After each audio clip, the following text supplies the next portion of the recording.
The next topic that I thought was interesting is how he addressed the issue of Iraq. He said it was a war of choice. Now again, I'm sure that this is going to be very well received and has been already in the region. But when I went on the internet to look at people's responses, some of the critics were saying, well, he didn't apologize for the war in Iraq. So again, I think that there wasn't really any sort of policy recommendation. He didn't go, for example, into detail to explain what the United States' future goals are in Iraq and how the United States was going to rectify what he said was a war of choice, unlike the implication was the war in Afghanistan, a more necessary war. Again, already there has been some comment that he didn't produce any sort of policy recommendation, given, the fact that the United States invasion of Iraq is not exactly looked upon favorably in this part of the world. Another, I think, very, very important topic that he addressed was the whole issue of Palestine and Israel. He tried again to walk a very fine line between sort of talking about the problems while not necessarily criticizing Israel. And I think that if you look at his comments, they're far more critical of the Palestinians, particularly of Hamas. He said, for example, now is the time for Palestinians to focus on what they can build. The Palestinian Authority must develop its capacity to govern with institutions that serve the needs of its people. Hamas does not have support among some Palestinians. Again, that's, I think, a bit of a misreading of the situation. But they also have responsibilities to play a role of fulfilling Palestinian aspirations. And then he talked about the fact that Hamas has to, address the issue of violence. Now, as we all know, given the recent visit of Prime Minister Netanyahu to the United States, and also what has been developing as somewhat of a rift between the U.S. and Israel over the issue of settlement, he didn't necessarily specifically address what U.S. policy might be toward the settlements. And from what we hear from press reports, from what people in the administration are saying, there is now definitely a divide between the Israeli position and the U.S. position on settlements, with the Obama administration saying that there should be a halt to settlement expansion.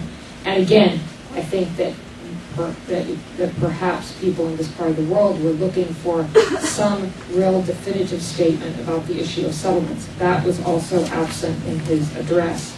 The last point that I wanted to just note is the whole issue of the participation of Islamist political movements in politics and Arab dictatorships.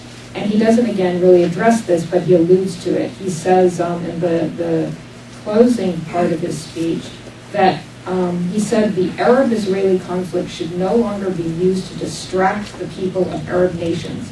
That's obviously a reference to how the governments of Egypt, Jordan, other governments in the region have emphasized the plight of the Palestinian occupation as some sort of distraction from their own domestic problems at home.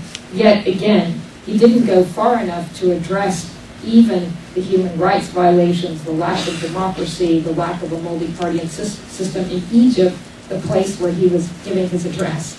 And again, there has been a lot of discussion in the run-up to this speech in Egypt among activists, intellectuals, as to even why the Obama administration chose Cairo as the venue for this event. The criticism was, he's chosen one of the most repressive governments and sort of given them some legitimacy by staging this huge opening to the Muslim world in one of the most repressive governments in the region.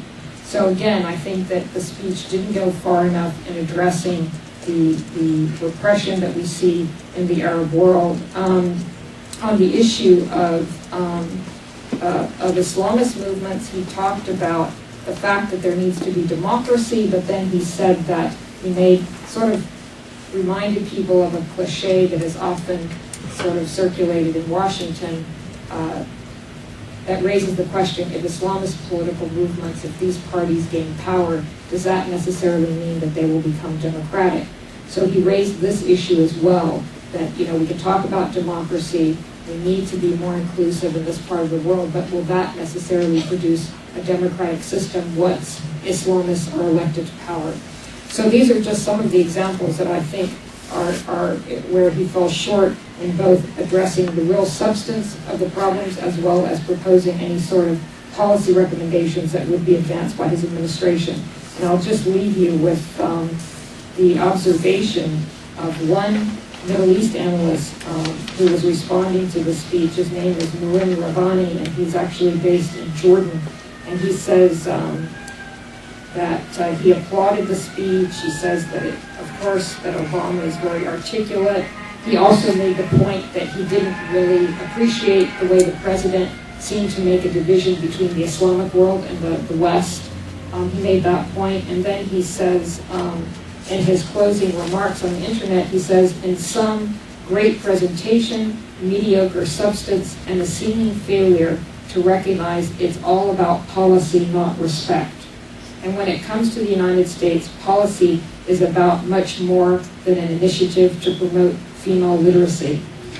And so I think that as sort of the media spotlight is removed from this discussion, is removed from this event, we will see more of a much more substantive analysis of this speech by people such as this public intellectual. Thank you.